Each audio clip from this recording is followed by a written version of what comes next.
আজ দিনটা হলো যে ভগবান চারিদিকে শিব পূজা হচ্ছে। এই শিবটাকে ভজ কৃষ্ণ বললেন, তাহলে আমরা শিব পূজা কেন করব? হে অর্জুন, অবিভক্তঞ্চ ভূতেষু বিভক্তমিব স্থিতম ভূতবর্তী চ তদ্জ্ঞানগ্রসিষ্ণু প্রবিষ্ণু কে? মহাবিষ্ণু হচ্ছেন এই ভগবান শিব। আমি ভক্তদের কাছে কৃষ্ণ, কিন্তু ব্রহ্মারূপে যখন সৃষ্টি করলাম বিষ্ণু রূপে পালন করছি, মহাকাল রূপে প্রলয় করছি। কিন্তু এই ভগবান শিব কি মহাপ্রলয় করেন? হ্যাঁ, আমাদের একটা শুনতাম, মারা বলতো উনি জটা নাড়া দেন, তো তাই এই ভূমিকম্প হয়। যাক, ভালো কথা। কিন্তু আজ কলিযুগে তিনি অদ্বৈত আচার্য রূপে এসেছেন, আমাদের মধ্যে হরিনাম বিলিয়েছেন। শুধু নয়, তিনি এই ভগবানকে আহ্বান করে আনতেন। তার বাড়ি হচ্ছে শান্তিপুর। গঙ্গায় গিয়ে স্নান করতেন, আর তুলসীর পাতা গঙ্গা জল ওই জলের মধ্যে দিয়ে গঙ্গাতে দিতেন। হে প্রভু, তারপরে তোমার যখন গোপীদের নিয়ে রাজযজ্ঞ করছিল আমি দেখতে পাইনি। হ্যাঁ, তুমি তো ঢুকতে দাওনি। তা আজ আমি দাপকলিতে আমি তোমাকে আবার এই রাজযজ্ঞ করাবো, তখন দেখব মনের আনন্দে। ওই অদ্বৈত আচার্য হয়ে এসেছে, তাই সেই আজকে রাজযজ্ঞ কে এসেছেন? সেই কৃষ্ণ নাম নিলেন। কি নিলেন নাম? মহাপ্রভু নিমাই গোরাচাঁদ নাম নিলেন। আবার চৈতন্য মহাপ্রভু চেতনা দেবার জন্য জীবকে তিনি এলেন। হলো, তাহলে এইবার কি হবে? তাহলে ভগবানকে আমরা কখনো বলতে পারি না যে প্রলয় কর্তা। কেন? সৃষ্টিকে বাঁচিয়ে রাখার জন্যই তো তিনি কি করেছিলেন বলো তো দেখি? তিনি সমুদ্র মন্থন করে যে কালকূট বিষ উঠল, সেইটা তিনি পান যদি না করতেন তাহলে জগৎ ধ্বংস হয়ে যেত। যেমন আমাদের করোনা ভাইরাস বিষ, কি বুঝতে পেরেছ? সেটা কি করছে আমাদের বলো দেখি? ধ্বংসের দিকে নিয়ে গেছিল। তাহলে এবার কি হবে বলো দেখি? আমরা তাহলে তাকে কিন্তু প্রলয়কর্তা বলতে পারবো না। তিনি কি করেছিলেন? এই কালকূট বিষটা পান করে নিয়েছিলেন, এবং তাই তার আর এক নাম হচ্ছে নীলকণ্ঠ। এই বিষ পান করতে করতে তার কণ্ঠটা নীল হয়ে গিয়েছিল। এই ভগবানের প্রণাম মন্ত্র কি? ওং নম প্রভু শিবায় শান্তায় কর্ণত্র হে তবে নিবেদয়ামি চাত্মানং তঙ্গতি পরমেশ্বর। এই ওংটা উচ্চারণ করলাম, ওটাই হচ্ছে কৃষ্ণ। কি আগে ভজন করে নিলাম। এই ভগবান কৃষ্ণ থেকে এই ৩৩ কোটি দেবতার সৃষ্টি হয়েছে। এই জন্য কোনো দেবদেবতার পুজো করার আগে আগে ওং উচ্চারণ করি। তোমরা যে মহাপ্রভুকে দোষ দেবে যে ভজ কৃষ্ণ বললেন, তাহলে এত ৩৩ কোটি দেবতা বা আমরা পুজো করছি কেন? সবই তারই এক একটা রূপ। ওই যে বললেন না, কি বললেন বলতো দেখি? কি বললেন? যে বললেন, হ্যাঁ, যে কি বললেন? অনন্য মন, হ্যাঁ অনন্য মন, হ্যাঁ ওটা শ্লোকটা বলবো না।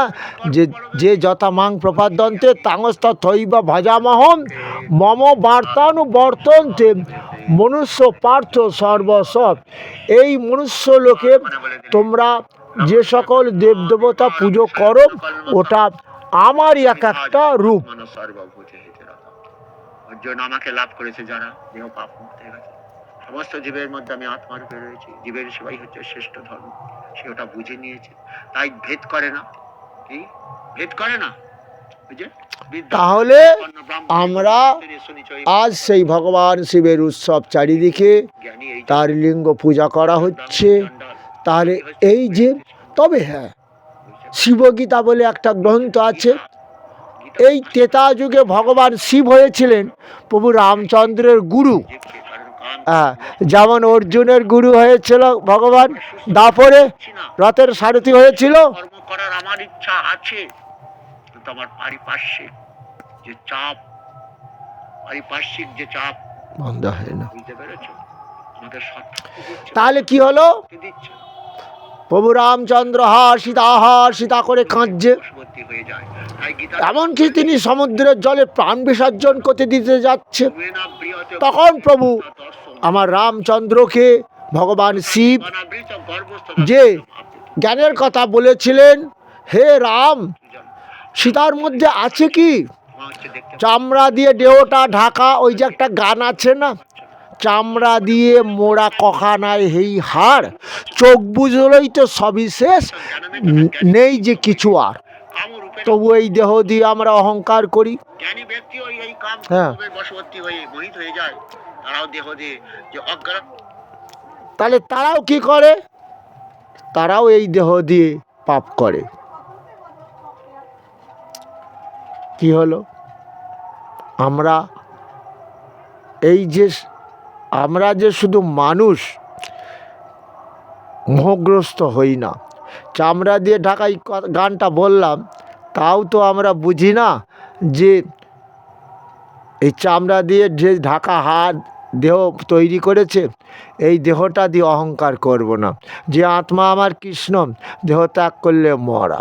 তাই কৃষ্ণ নাম ভজন করে দেহ পাপ মুক্ত করতে বলেছিলেন মহাপ্রভু।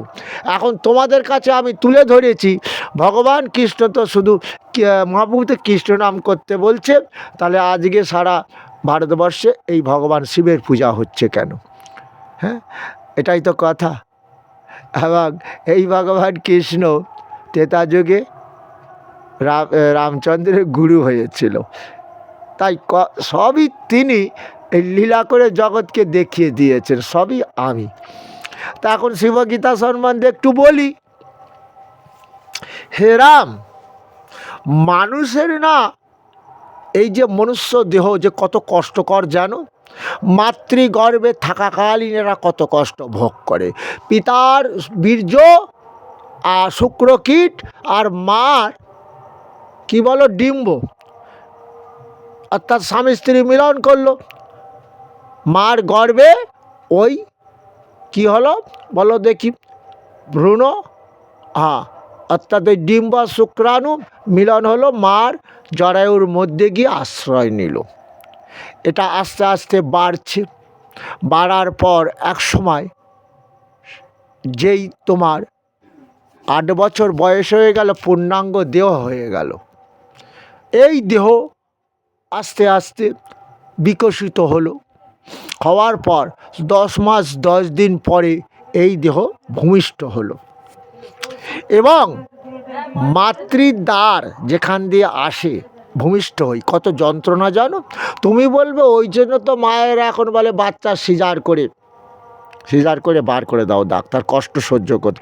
ওই যে স্বল্প জায়গার মধ্যে দিয়ে জীব আসছে, আবার শিবগীতাতে আছে কত কষ্ট পাচ্ছে, কারণ ওটা তো হাড় তো মায়েদের যে জনির দুয়ার, তারও তো একটা হাড় পরশার হাড় আছে, বোঝা গেল তো?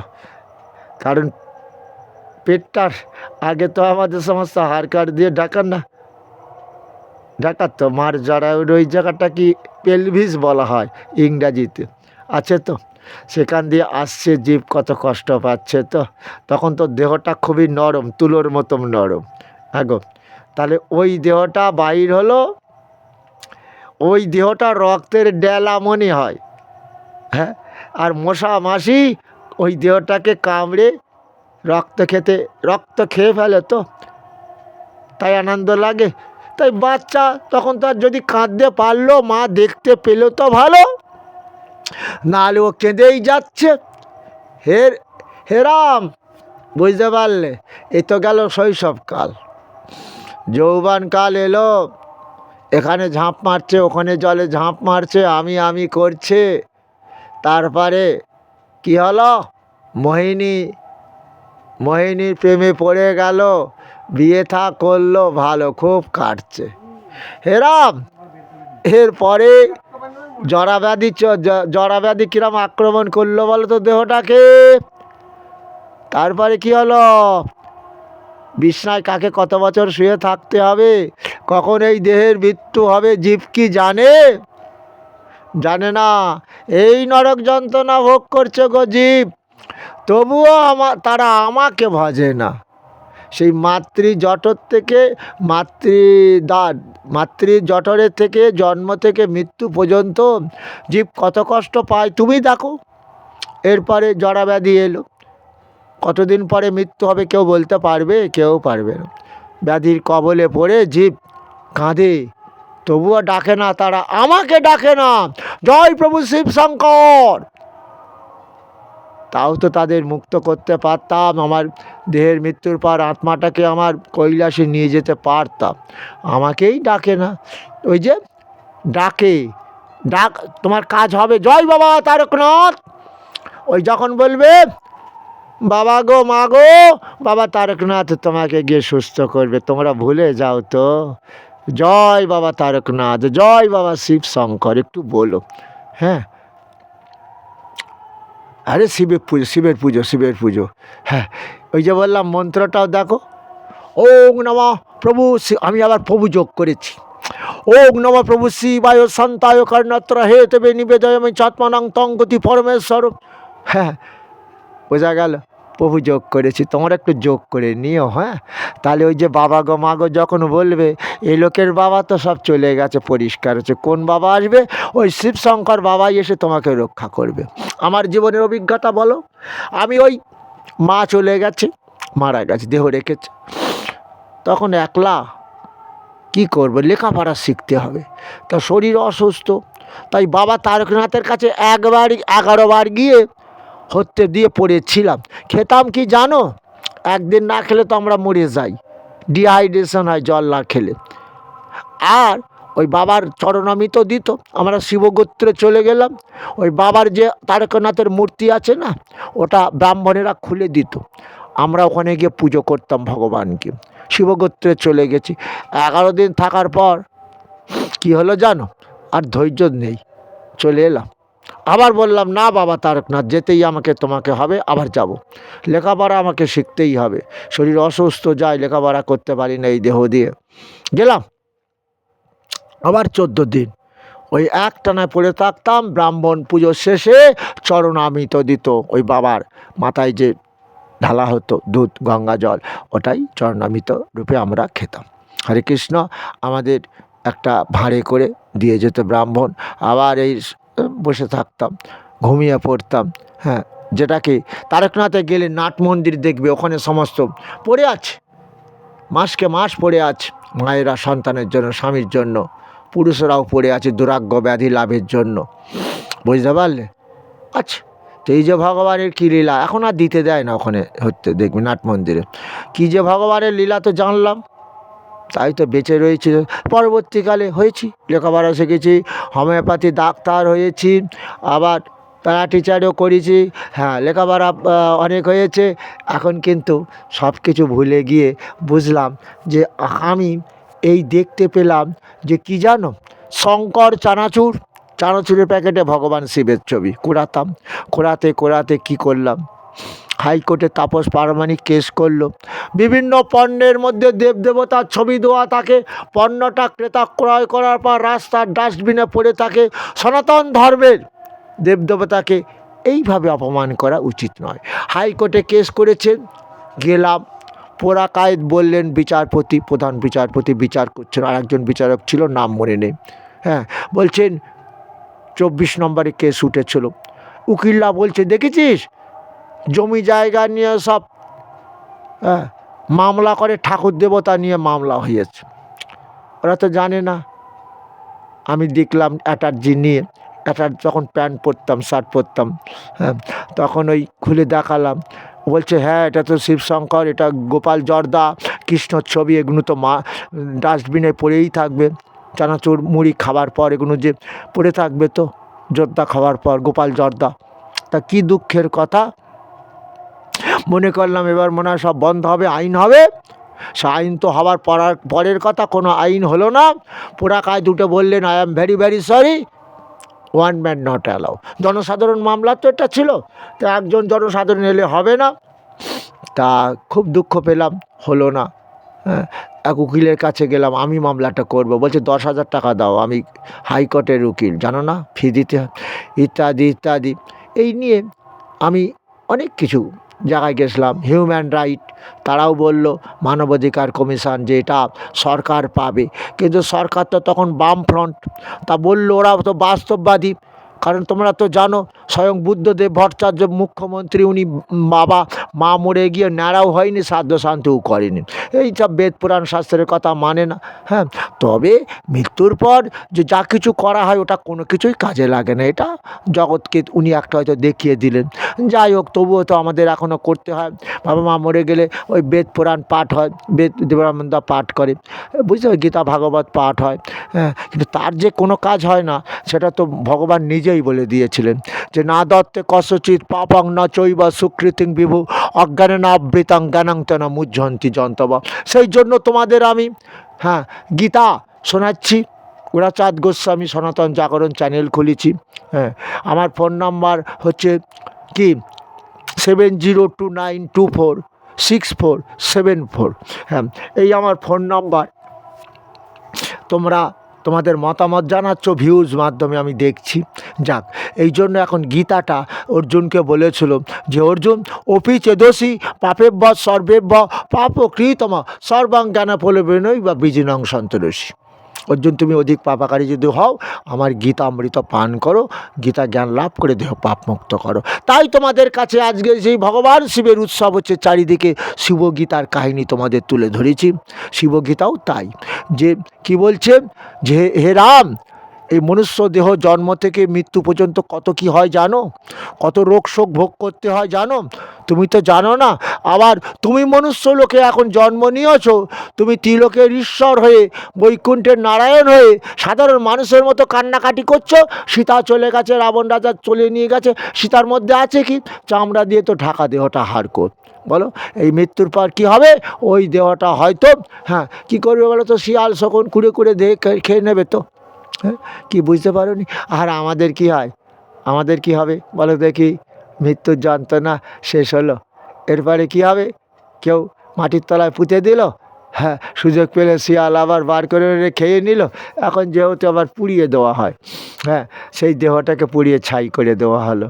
তাহলে এই তো মনুষ্য জীবন। শিবগীতাটা অনেকখানি। তা তোমাদের শর্টে আমাকে শর্ট ভিডিও ছাড়তে বলেছে, তো তা এটা শুনতে পেয়েছো? তাই ভগবান শিব বলছে, দেখো, এরা যদি জীবিত থাকাকালীন আমাকে একটু ভজনা করে, মাতৃগর্ভে থাকাকালীন হয়তো বলে যে ঠাকুর তোমাকে আমি ভজবো, তুমি আমার এই নরক যন্ত্রণা থেকে উদ্ধার করে দাও, যে ভজিব বলিয়া সব ভুলে যাই কাম ক্রোধ লোভের বশবর্তী হয়ে। কিন্তু না, ভুলবো কেন? আমার মা বাবারা যদি এই 12 বছর বয়স হয়ে গেলে যদি আমাকে এই দীক্ষা দিয়ে দেয়, এই বেদ, আমার গীতা ভাগবত রামায়ণ যদি একটু পড়তে পারি না, এই দেহটা তৈরি হয়েছে আদর্শ দেহ, যে দেহটা দিয়ে আমার শুধু নয়, আমার ফ্যামিলির নয়, বিশ্বের পরম মঙ্গল করা যায়। যে ইন্দিরা গান্ধীর ছবি দেখেছো, সারা বিশ্ব পুজো করে। কি বুঝতে পেরেছো? তারাও তো মানুষ, আমরাও তো মানুষ। কারণ তার কিছু গুণের জন্য রবি ঠাকুরকে পুজো করে বিশ্ববাসী, নোবেল পেলেন। এই কেন জানো? নোবেল ঠাকুর আমার রবি ঠাকুর গুরু মানি আমি। কেন মানি জানো? গুরুর জ্ঞানের কথা যেমন বলে, এ গুরু কি বলেছিল জানো? কত জ্ঞানের কথা, কি জানো? আর আমি যে কিছু চাহিনে, চরণ তলে বসে থাকিব, বড় আশা করে এসেছি গো কাছে, ডেকে লও ফেরায় না জননী। মানে এই শিব ঠাকুর কাছে চাইছে ছেলে চাকরি হোক, মেয়ের বিয়ে হোক। আজকে মায়েরা সমস্ত শিব, আজকে এই যে ইয়ং বয়সের মেয়েরা আগে পুজো করতো, শিব ঠাকুরের মতন যেন আমরা শান্ত শিষ্ট স্বামী পাই। তা হ্যাঁ, কি বুঝতে পারলে? তা এখন তো আসো ফেসবুক ওই যে বলে ফোনে ফোনে হয়ে যাচ্ছে, এই জন্য শিব ঠাকুরের পুজোও এখন আর হয় না, খুব একটা জাগ্রত নেই। ও হয় ব্রাহ্মণ একলা পুজো করছে। হ্যাঁ, এখন কিছু কিছু মা ওই স্বামী বেশিরভাগই মদ খাচ্ছে, মাতাল তো, হয়তো ভগবানের কাছে চাইছে আমি তো এ স্বামী চাইনি, হে ভগবান শঙ্কর, কী স্বামী ধরলে নেশা করে দুমদাম করে সে ঠ্যাঙাচ্ছে, হয়তো ভাতের ছাড়া থুড়ে ফেলে দিচ্ছে, আর একটু কান্নাকাটি করছে। ওই যে অর্জুনকে বলেছিল না, রোগে শোগে জর্জরিত হয়ে আমার ভক্ত হয় আর্তভক্ত, নাম দিয়েছি এদের এই জন্য। এনারাও এরকমই হচ্ছেন এখন। তা খুব দুঃখেরই কথা। তা আমার ভগবান শিব শঙ্কর এই যে শিবগীতার জ্ঞানের কথাটা বলছে, হে রাম, তুমি কি জানো মৃত্যু হলেই কি শেষ হবে? হয়তো কোথায় মৃতদেহটাকে পুড়িয়ে দিল, কখনো হয়তো মাটির তলায় পুঁতে দিল, শিয়াল টেনে এনে খাচ্ছে, এরপরে সব শেষ, আর তার অস্তিত্বই থাকবে না। আমাদের এখন আবার ফটো তুলেনি, শুভগীতা তো, ওটা তো সেই ত্রেতা যুগের কথা। হ্যাঁ, হ্যাঁ, তা কিছু বুঝতে পেরেছ কি? জয় প্রভু শিব শঙ্করের জয়, জয় বাবা তারকনাথের জয়। তাই আমি পাগল হয়ে গিয়েছিলাম, হে ঠাকুর, আজকে আমি তোমার ওখানে গিয়ে বুঝলাম তোমার মাহাত্ম্য, যে 11 দিন 14 দিন আমি না খেয়ে ওখানে পড়েছিলাম, সত্য তোমার কৃপাতে আমি ডাক্তার হয়েছি, তোমার কৃপাতে সুস্থ দেহ লাভ করে আছি।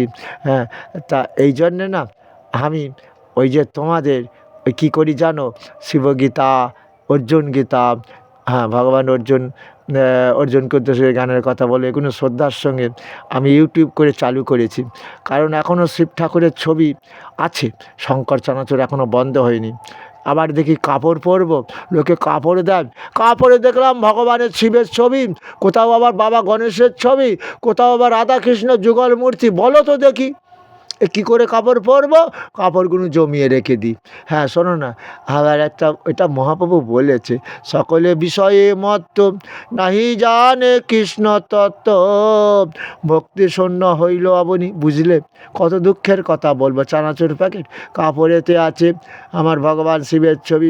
হ্যাঁ, বাদামের প্যাকেটে দেখি রয়েছে, বড় বড় বাদাম প্যাকেট আসছে, ওই কাঁচা বাদাম, সেখানেও দেখি বড় বড় প্যাকেটে তখন মহাদেব লেখা রয়েছে। হাই ভগবান, সকলে বিষয় চিন্তা করতে করতে কী করছে ভগবানকে ধৈর্য আর পারি না গো। চিনির প্যাকেটে দেখলাম উত্তরপ্রদেশ থেকে মনে তো চিনি আসে, কোথায় সারা ভারতবর্ষ জুড়ে এই অবস্থা এখন। বিষয় চিন্তা করতে করতে বলো তো, হ্যাঁ কী অবস্থা, সেই ভগবানকে নিয়ে কী ব্যবসায় আরম্ভ করে দিল, বিষয় তৈরি করলো, এবারে মরে যাবে, গীতা পাঠ হবে, হ্যাঁ তাহলে কাজ হবে। হ্যাঁ, অজ্ঞস্য অশ্রদ্ধা ধনস্য সংশয়াত্মা বিনশ্যতি নাং লোকহস্তি ন পরং ন সুখং সংশয়। হে অর্জুন, বেঁচে থাকাকালীন আমাকে চিনতে পারলো না, অবজ্ঞা করলো, মারলো না, ইহলোকে দেহ দিয়ে সুখ পেলো না, শান্তি পেলো না, মরে গিয়ে ওই লোকটাকে হ্যাঁ তুমি গীতা শুনিয়ে পাপমুক্ত করতে পারবে? হরে কৃষ্ণ। তাই শ্রদ্ধা পান লভতে জ্ঞানম, শ্রদ্ধা জ্ঞান ভক্তি দিয়ে গীতা পড়ো, ভগবান শিবগীতা পড়ো, ভগবান শিবকে পুজো করো, কৃষ্ণকে পূজা করো। বোঝা যাচ্ছে শ্রদ্ধা ভক্তিতে, কারণ ভগবান বলেছিল না, পত্রং পুষ্পং ফলং তুয়াং যো মে ভক্তা প্রযচ্ছতি তদ্ভক্তবারিহিতমাশ্রমী প্রজতাত্মনা। কোনো ভক্ত যদি আমাকে শ্রদ্ধা ভক্তি দিয়ে পুজো করে, ফলমূল দিয়ে আমি গ্রহণ করি, এবং ভগবান শিবকে আমরা বেল পাতা দেবো, বেল দিয়ে পুজো করব। বুঝতে পারলে? এবং পরবর্তী ভিডিওতে যে ভগবান শিবকে কেন আমরা বেলপাতা দিয়ে পুজো করি, বেল দিয়ে পুজো করি বলবো। ওটা হচ্ছে ভাগবত, হ্যাঁ সেই ধরা সতীর কাহিনী। হ্যাঁ, গীতা ছাড়ি, গীতার সঙ্গে আমি ভাগবতও ছাড়বো। হ্যাঁ, ওটা পরবর্তী ভিডিও আবার তৈরি করব। হ্যাঁ, কেন ভগবান শিবকে আমরা বেলপাতা দিয়ে পুজো করি, আর ভগবান কৃষ্ণকে কেন তুলসী পাতা দিয়ে পুজো করি। হ্যাঁ, বড় বড় ভিডিও করব, ছাড়বো। এখানে এই ভিডিওটা শেষ করলাম। জয় প্রভু শিব শঙ্করের জয়, জয় বাবা তারকনাথের জয়। ওই যখন রোগের যন্ত্রণা ভোগ করবে বাবা, তখন বাবা গো মা গো, এই বাবা তারকনাথই তোমাকে উদ্ধার করবে। এই যে বাবা তারকনাথের আমি গিয়ে হত্যা দিয়েছিলাম, কাহিনিটা তুলে ধরলাম, শুনতে পেয়েছো কি?